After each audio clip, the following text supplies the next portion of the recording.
Ngayong tumataas ang tensyon sa rehiyon, sinabi ni Pangulong Bongbong Marcos na dapat paghandaan ng bansa ang mas matinding bantang panlabas.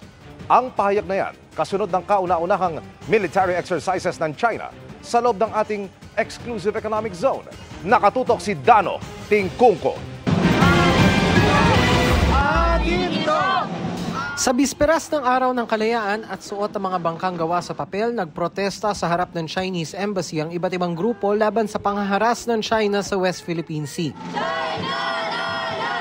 Gusto rin nating ipakita at iparinig sa China na kung nanalo tayo nung nakaraan at nanindigan tayo ng mga sa ating kasaysayan, patuloy rin tayong maninindigan sa mga nananakop sa atin ngayon. Sa kanyang pagbisita kahapon sa 5th Infantry Division ng Philippine Army sa Isabela, sabi ni Pangulong Marcos, mas tumindi at mas nakakabahala na ang bantang panlabas. Nabanggit pa ng Pangulo na dahil sa lapit ng Pilipinas sa Taiwan, nakatuon din ang interes ng China sa ating bansa kaya mahalagang maging handa sa anumang pangyayari, partikular ang hilagang bahagi ng Pilipinas. Nasa norte ang Isabela at 2 probinsya lang ang layo sa Taiwan.